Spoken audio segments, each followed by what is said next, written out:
Hola amigos y amigas, sean todos bienvenidos y bienvenida una vez más a este su canal de YouTube Conozca la Verdad.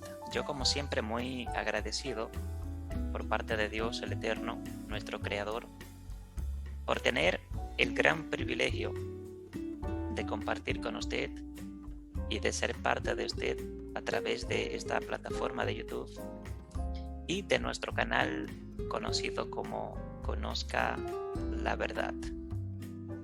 Yo quiero en esta oportunidad hablar de forma crítica a través del lente de la crítica, tanto textual como histórica, sobre estos dos grandes personajes del Nuevo Testamento, lo que también se conoce como la Biblia cristiana. Quiero hablar un poco acerca de Juan el Bautista y de Jesús de Nazaret. En la parte izquierda de la imagen tenemos acá una humilde advertencia en donde dice no apto para personas sensibles a la religión. De manera que si usted es religioso o religiosa, le pedimos, le rogamos que tenga compasión de nosotros y no nos condene antes de tiempo, sino que más bien trate de escucharnos y luego de que nos escuche, entonces investigue si es cierto o no lo que decimos. Obviamente, claro, tiene que tratar de entrar al enfoque crítico, textual e histórico de los relatos bíblicos, en este caso hablando del Nuevo Testamento. También en la parte derecha de la imagen tenemos allí un subtítulo que dice Jesús no es mencionado en el Antiguo Testamento. Y en la parte inferior de la imagen tenemos allí otro subtítulo en forma de pregunta. Hay una cuestionante allí en donde dice, si Jesús era Dios, ¿por qué fue bautizado?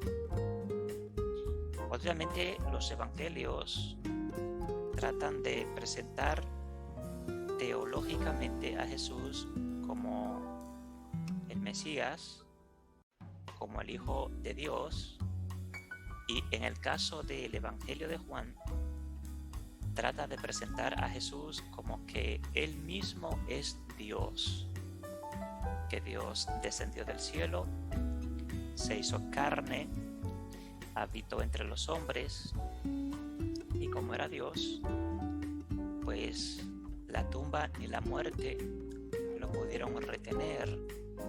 Vendría entonces la pregunta, si Jesús es Dios, ¿cómo es posible que muriera?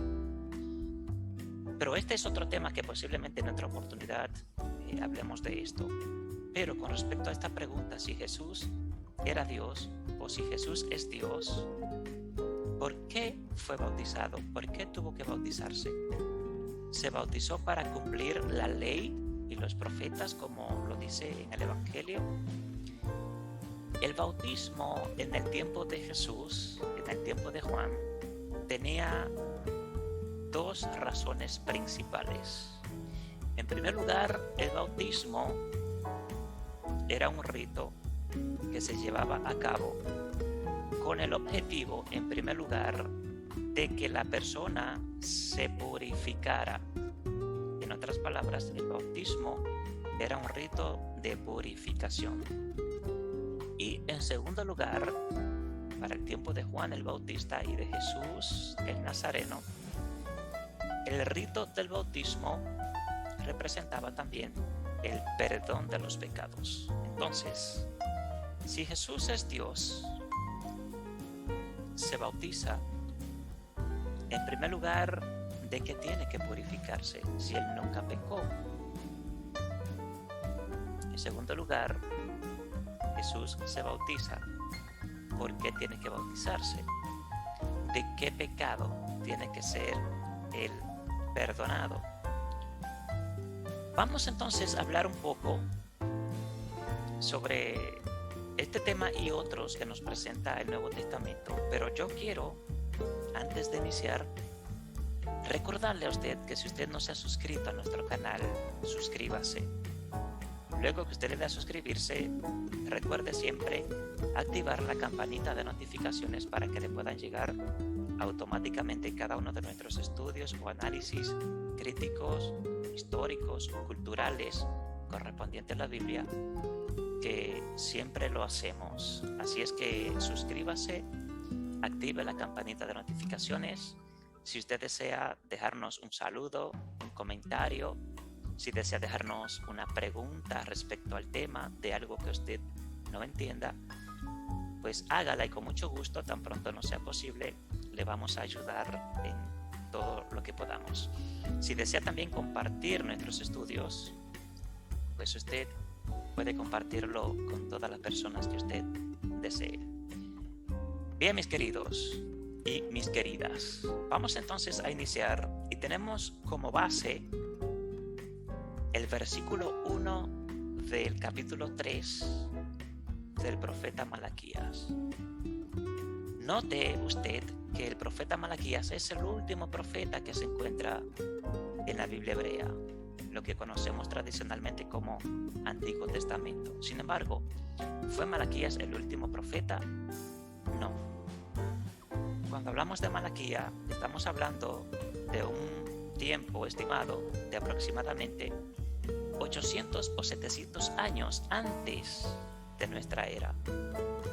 En ese tiempo es que registra la historia que vivió el profeta Malaquías. Malaquías fue contemporáneo al verdadero profeta Isaías.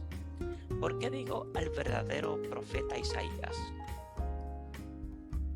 Las personas que no saben, que no han tenido la oportunidad de estudiar un poquito más profundo las Sagradas Escrituras a nivel de historia, a nivel de filología, a nivel de crítica, entre otras cosas, pues no han logrado entender ni se le ha enseñado que el libro del profeta Isaías no pertenece solo al profeta Isaías, sino que el libro de Isaías está compuesto por 3 escritores diferentes, en donde los escritos del verdadero profeta Isaías corresponden desde el capítulo 1 de este libro hasta el capítulo 39. Esto ya lo hemos dicho en otra ocasión y en otros estudios, pero es bueno repetirlo para que usted como creyente pues no se le olvide y aprenda cada día más. Luego, desde el capítulo 40 hasta el capítulo 55, ya esos capítulos no pertenecen al verdadero Isaías, sino que pertenecen a otro profeta que hasta el día de hoy no se conoce y que solamente se le puede llamar proto-Isaías. Y desde el capítulo 56 hasta el capítulo 66 pertenecen a otro proto-Isaías, que tampoco es el primero ni el segundo. Entonces, esto es importante que yo lo repitiera otra vez para que a usted no se le olvide y no cometa el error de cuando va a hablar del profeta Isaías, por ejemplo, desde el capítulo 40 en adelante, pues no menciona al profeta Isaías porque realmente no pertenecen a Isaías estos escritos o estas profecías. Bien, mis amados, entonces, volviendo aquí a Malaquías capítulo 3, versículo 1, dice: He aquí, yo envío mi mensajero, el cual preparará el camino delante de mí. Y vendrá súbitamente a su templo el Señor, a quien vosotros buscáis, y el ángel del pacto, a quien deseáis vosotros. He aquí viene, ha dicho Jehová de los ejércitos. Cuando un creyente hoy en día se va y lee este versículo, automáticamente crea una idea de que Dios está hablando aquí y que Dios está diciendo que va a enviar a su mensajero, el cual teológicamente se interpreta como que es Juan el Bautista, que va a enviar a su mensajero para que prepare el camino delante de mí, y vendrá súbitamente a su templo el Señor. Y ese Señor, el creyente de hoy en día, teológicamente, entiende que ese Señor, ese que ha de venir al templo, es Jesús de Nazaret. Sin embargo, la verdad histórica y cultural de la Biblia dicen todo lo contrario. No es así. La Biblia nunca habló de Juan el Bautista, al menos los profetas anteriores, pero tampoco nunca hablaron acerca de Jesús. Es más, para aclararle un poco más, obviamente el cristiano entiende que todos los profetas hablaron de Jesús. Es más, me voy un poco más lejos. Lo que conocemos hoy en día como el mesianismo, los mesiánicos, que también pertenecen al cristianismo, pero en cuanto a teología están un poquito más avanzados. Ellos dicen que Yeshua o Jesús se encuentra desde el primer versículo del libro de Bereshit, o sea, desde el primer versículo del libro de Génesis. Cuando analizan teológicamente y le dan significado a estas letras que originalmente están escritas en hebreo, ellos dicen que Yeshua se encuentra allí. Pero esto no es más que teológicamente. Cuando lo analizamos históricamente o filológicamente, sabemos que no.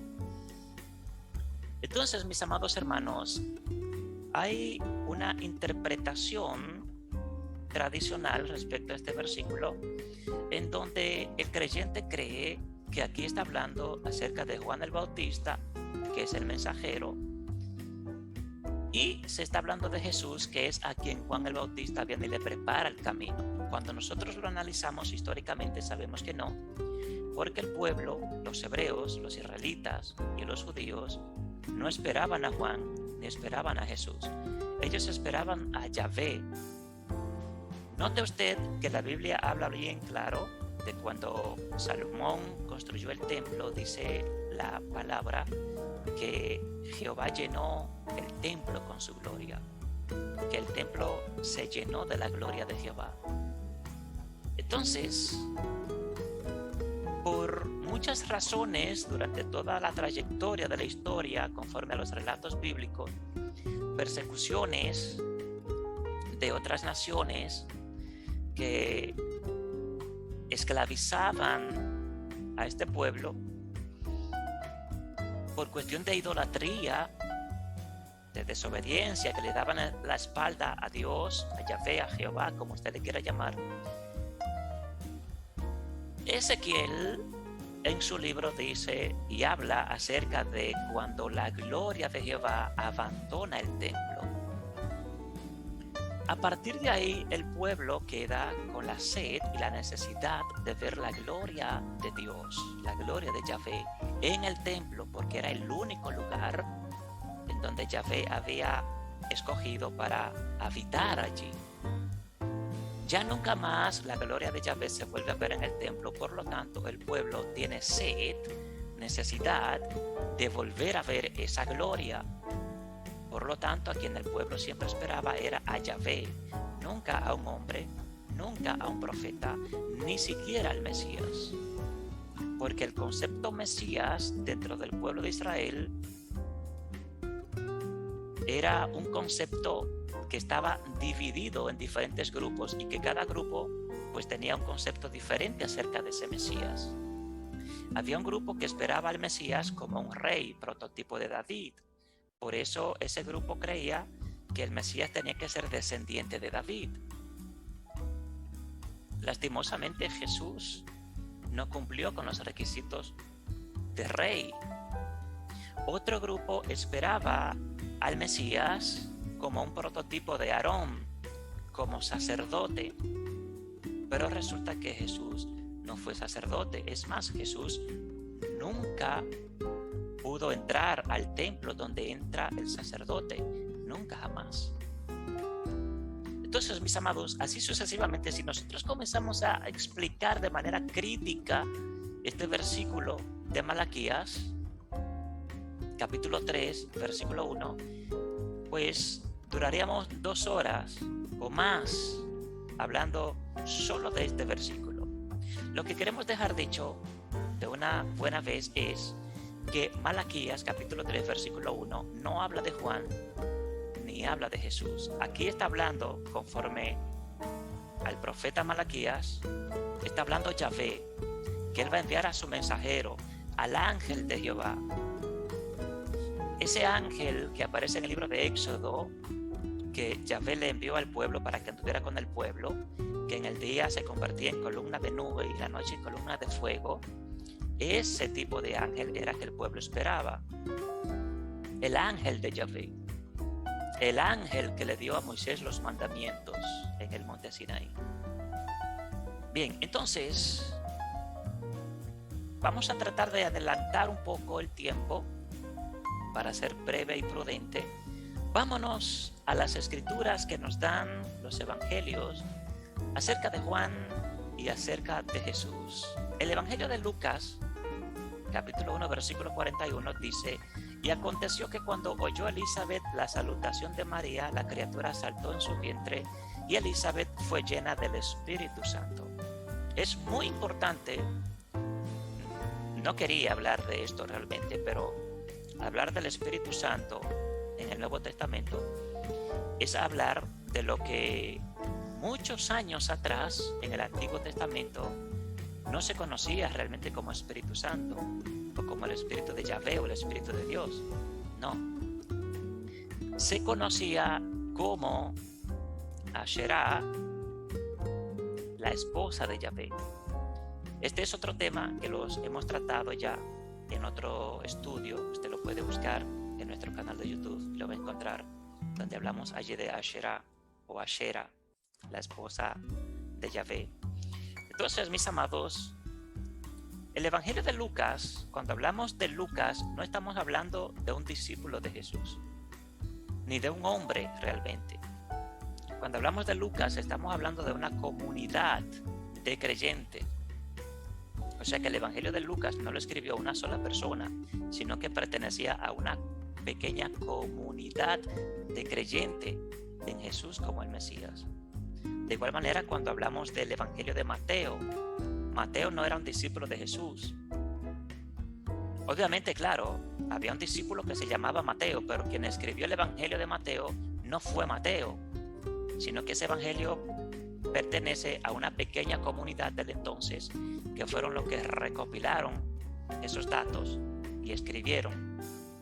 Pero de igual manera Marcos, entonces cuando hablamos de los evangelios, Marcos se cree históricamente, filológicamente, que fue el primer evangelio en ser escrito. Y para Mateo escribir, o la comunidad de Mateo escribir, tienen que copiar de Marcos. Y que para la comunidad de Lucas escribir, tienen que copiar de Mateo y de Marcos. Y cuando hablamos de Juan, es un evangelio totalmente diferente, en donde presenta a Jesús ya en otra dimensión superior y lo presenta como que Jesús es Dios mismo. Entonces Lucas aquí ya lleno de informaciones tradicionales, de pensamientos, de reinterpretaciones, comienza a narrar acerca de cuando María queda embarazada de Jesús y que María va y visita a Elizabeth, que no se sabe a ciencia cierta si en verdad eran familia, Elizabeth y María. De hecho, el evangelio presenta a Juan y a Jesús como primo, pero realmente hasta el día de hoy no se sabe si en verdad eran parientes, porque Juan más tarde, y lo vamos a demostrar ya al final, el mismo Juan dice en una ocasión que Juan el Bautista no conocía a Jesús. Entonces, el evangelio de Lucas presenta aquí a Elizabeth y a María, que cuando están embarazadas las dos, María va a visitar a Elizabeth y que el vientre o el niño que estaba en el vientre de Elizabeth saltó al llegar María, teniendo en su vientre a Jesús.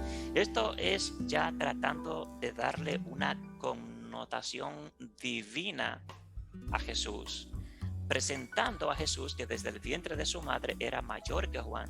Sin embargo, cuando nos vamos a la historia, realmente Juan fue más grande que Jesús, al menos en sus tiempos de vida, cuando estaban vivos, Juan era más grande, más conocido, más respetado que el mismo Jesús. De hecho, Juan mismo es quien produce en Jesús el bautismo. En los evangelios, Juan es directamente quien bautiza a Jesús. Y si Juan bautiza a Jesús, obviamente es porque Juan tenía mayor autoridad que Jesús.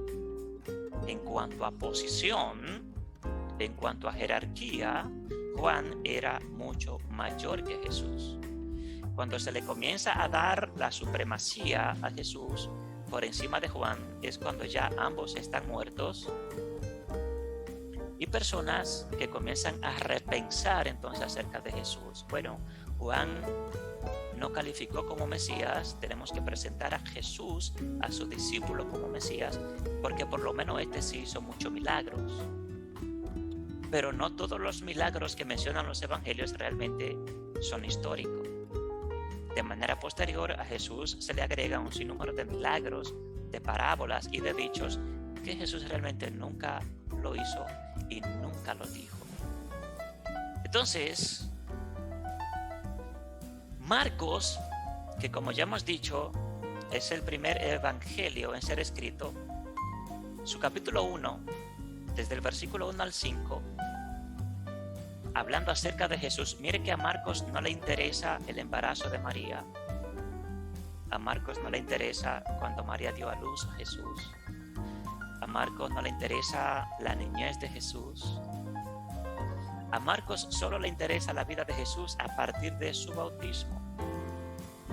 Entonces, cuando encontramos en Mateo y en Lucas la niñez de Jesús, el nacimiento de Jesús, realmente no es histórico. Son relatos que se escriben de forma tardía y que para presentar o para tratar de presentar una biografía más completa acerca de Jesús, es que comienzan a inventarse estas cosas y la agregan a estos evangelios. Usted está escuchando cosas en este momento que posiblemente nunca en su vida la había escuchado, y la seguirá escuchando si repite este video, porque posiblemente de otros no lo escuche, al menos que usted tenga el privilegio de escuchar a grandes hombres que ahora mismo son reconocidos a nivel mundial como los mejores conocedores del mundo de la Biblia. Porque estos estudios que su servidor le comparte, lo aprende precisamente de ellos. Hombres que en el día de hoy están reconocidos como los mejores biblistas del mundo, al menos de lo que tiene que ver con el habla hispana. Entonces, mis amados, Marcos capítulo 1, desde el versículo 1 al 5 dice: principio del Evangelio de Jesucristo. ¿Se da cuenta? Mateo y Lucas presentan el principio desde que María queda embarazada. Sin embargo, Marcos, que es el evangelio más confiable históricamente hablando, habla en cuanto al principio del Evangelio de Jesucristo a partir de su bautismo. Dice: principio del Evangelio de Jesucristo, Hijo de Dios, como está escrito en Isaías el profeta: he aquí yo envío mi mensajero delante de tu faz, el cual preparará tu camino delante de ti. Voz del que clama en el desierto: preparad el camino del Señor, enderezad sus sendas. Y dice: bautizaba Juan en el desierto y predicaba el bautismo de arrepentimiento para perdón de pecados. ¿Para qué era el bautismo? Para arrepentimiento y perdón de pecados. Dice: y salían a él toda la provincia de Judea y todos los de Jerusalén, y eran bautizados por él en el río Jordán, confesando sus pecados. Obviamente Jesús de igual manera lo hizo. Cuando fue a bautizarse, confesó también sus pecados. Ya el Evangelio de Juan, obviamente, como hemos dicho, presenta a Jesús de otra forma, que también lo vamos a compartir de manera breve. Pero note usted cómo es que comienza Marcos diciendo: principio del Evangelio de Jesucristo, Hijo de Dios. como está escrito en Isaías. O sea, Marcos comienza a presentar a Jesús como que ya había sido predicho a través del profeta Isaías, pero Isaías nunca habló de Jesús. Que la teología tradicional actual hoy en día, que pertenece tanto al cristianismo como al catolicismo, han querido tratar de insertar y de encajar esta profecía al personaje de Jesús es otra cosa, pero dentro de la realidad histórica, Isaías nunca habló acerca de Jesús. Esto es importantísimo que usted como creyente lo sepa ya, para que no siga cometiendo los errores que tantas personas cometen. Entonces, obviamente, el Evangelio de Marcos comienza a hablar acerca de Juan diciendo que Juan bautizaba en el desierto y que predicaba el bautismo de arrepentimiento para perdón de pecados. El bautismo era para arrepentimiento y perdón de pecados. El arrepentimiento prácticamente es, en hebreo, es teshuvah, es retornar, volver al estado original, que en medio de eso lleva lo que es la purificación, es a través del proceso de purificación. Y dice que salían a él, a Juan, de toda la provincia de Judea y de todo de Jerusalén, y que eran bautizados por él en el río Jordán. ¿Por qué Juan bautizado en el río Jordán? Juan, según la teología, según narran los evangelios, pertenecía a la familia sacerdotal, pero al Juan ver tanta corrupción en el templo de Jerusalén, Juan nunca va a ejercer su ministerio al templo de Jerusalén y prefiere irse al desierto, donde hay allí un grupo de creyentes, de temerosos de Dios, conocidos como los esenios. Los esenios tenían una mente muy apocalíptica, como la tienen hoy en día algunas denominaciones cristianas. Son muy apocalípticos, aquellos que andan estableciendo juicio a todas las personas que no viven conforme a como ellos quieren que vivan. Por eso Juan era un hombre apocalíptico, y los dichos apocalípticos de Jesús lo aprendió precisamente de Juan. Bien, continuamos entonces. En Marcos capítulo 6, desde el versículo 14 al 16, dice: y oyó el rey Herodes la fama de Jesús, porque su nombre se había hecho notorio, y dijo, escucha bien lo que dijo Herodes cuando escuchó hablar acerca de ese profeta que andaba sanando, haciendo milagros. Dijo: Juan el Bautista ha resucitado de los muertos, y por eso actúan en él estos poderes.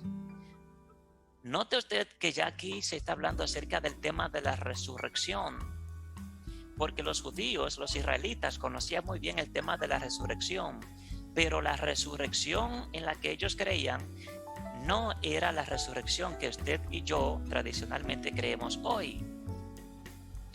La resurrección que ellos creían era una resurrección espiritual. Pablo habla mucho acerca de la resurrección, pero esa resurrección de la que Pablo habla es espiritual, no carnal, no física, no corporal. Entonces, cuando Herodes escucha hablar acerca de este profeta que está haciendo milagros, comienza a hacer memoria y dice: Juan el Bautista ha resucitado de los muertos. ¿Quién era el que se reconocía realmente? ¿A Jesús o a Juan? Era Juan. Todavía Juan estaba muerto y la gente hablaba de Juan porque fue un hombre grande, fue un profeta. A Jesús no, a Jesús lo conocieron muy pocas personas en realidad. Los evangelios hablan acerca de multitud que seguían a Jesús, pero dentro del contexto histórico realmente no eran tantos. Y quizás usted viene y me dice: bueno, pero la Biblia dice que cuando multiplicó los panes y los peces habían 3,000, 5,000. No es cierto en realidad, esos números no son literales. De Jesús se enteraron muy pocos judíos en el tiempo de Jesús. De la muerte de Jesús se enteraron muy pocos judíos.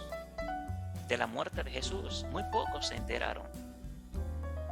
Los evangelios es que de forma tardía comienzan a escribir, a repensar y a reinterpretar, y obviamente tienen que presentarlo como alguien grande porque este pequeño grupo creen en él como que fue el Mesías, pero realmente Jesús no calificó como Mesías porque no fue rey ni tampoco fue sacerdote. Que usted diga hoy en día que él está reinando en el reino de los cielos, se le respeta, pero los judíos no esperaban un tipo de reinado, ni un tipo de sacerdocio, ni un tipo de Mesías de esa forma. Que a usted le hayan enseñado hoy en día que Jesús es el Mesías, y no solo de Israel, sino del mundo, eso es otra cosa. Pero dentro de la realidad, no. De hecho, los judíos siempre han esperado un Mesías, pero no un Mesías para el mundo, sino un Mesías para ellos. Esto es importantísimo que usted lo sepa. Los judíos siempre han esperado a un Salvador, pero no un Salvador del mundo, sino un Salvador para ellos, un Salvador que los salve a ellos a nivel nacional, como país, como nación, un Salvador, un Mesías que le devuelva a ellos la identidad y que todos los judíos que están dispersos por otras naciones y países regresen a Israel para que ese Mesías los gobierne a todos y que por medio de ese gobierno todas las naciones entonces puedan ir a Jerusalén a adorar y a rendirle pleitesía y adoración a ese Mesías. Pero hasta el día de hoy no ha llegado. Que usted diga que Jesús es el Mesías, se le respeta, pero es un concepto teológico, no histórico. Entonces Marcos capítulo 6 vemos claramente que presenta a Juan, que aún estando muerto sigue siendo más reconocido que el mismo Jesús, porque Jesús anda ya haciendo milagro. Llegan a Herodes los rumores acerca de este profeta y al no conocerlo dice: Juan el Bautista ha resucitado de los muertos.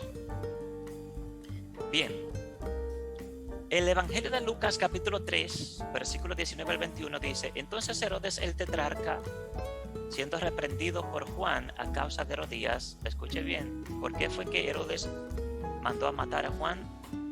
Porque Juan los reprendía por Herodías, que Herodías era una mujer, según el Nuevo Testamento, que pertenecía al hermano de Herodes, y Herodes también pues tenía relaciones con ella. Entonces dice Lucas: entonces Herodes el tetrarca, siendo reprendido por Juan a causa de Herodías, mujer de Felipe su hermano, y de todas las maldades que Herodes había hecho, sobre todas ellas añadió además esta, ¿cuál? Que encerró a Juan en la cárcel. Y aconteció que cuando todo el pueblo se bautizaba, también Jesús fue bautizado, y orando el cielo se abrió. Vamos a analizar algo bien claro y de forma breve acá. Mire de la forma en cómo presenta Lucas el bautismo de Jesús a través de Juan. Lucas dice bien claro, le voy a repetir, dice: entonces Herodes el tetrarca, siendo reprendido por Juan a causa de Herodías, mujer de Felipe su hermano, y de todas las maldades que Herodes había hecho, escuche bien ahora, dice: sobre todas ellas añadió además esta. ¿Cuál añadió? Añadió que estando Juan encerrado en la cárcel,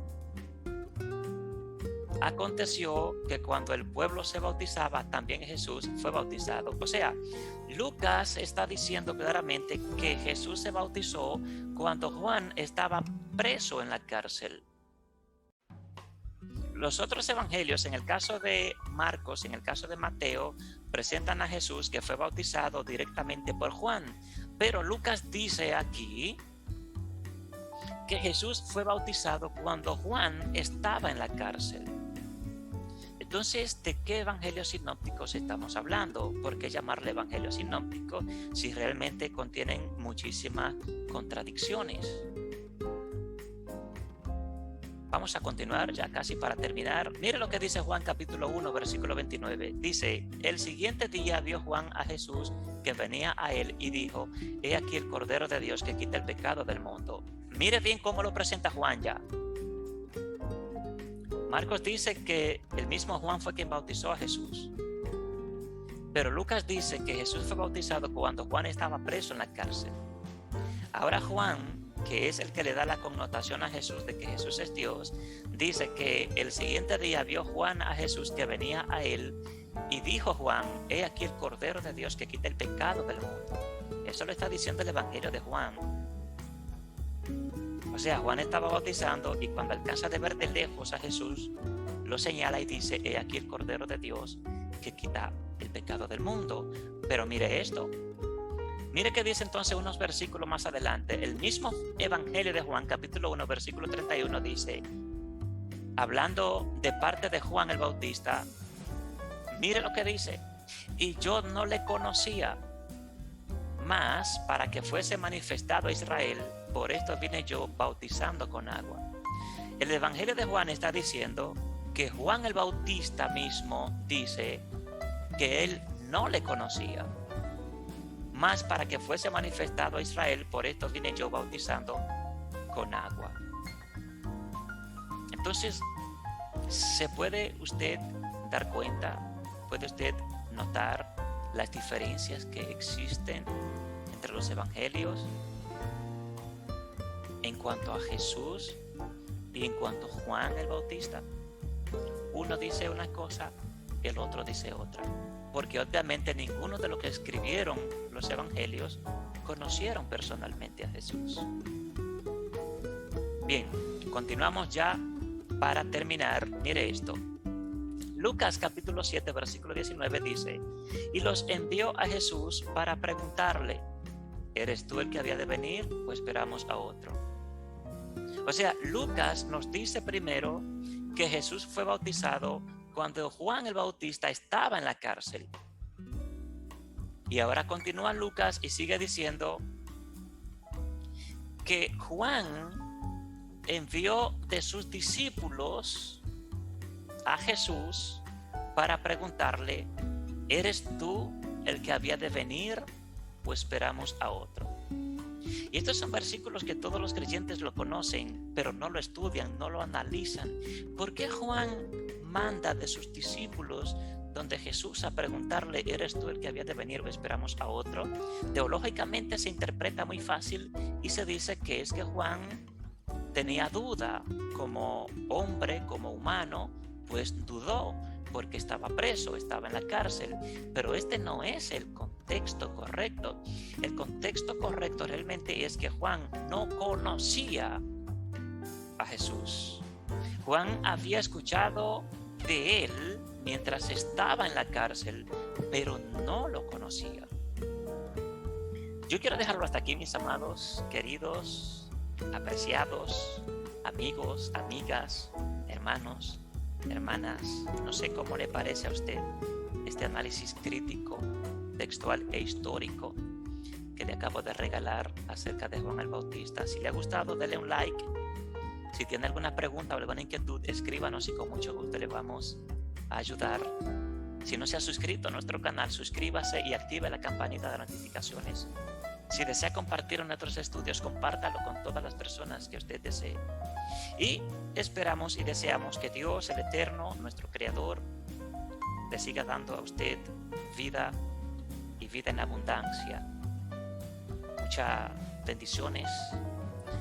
Que Dios siga iluminando su entendimiento para que usted pueda entender y pueda digerir realmente la verdad de la Biblia que mostramos y que regalamos y que compartimos a través de este canal Conozca la Verdad. Así es que muchas gracias, mis amados, gracias por su tiempo, que el Eterno les bendiga. Hasta pronto. Shalom.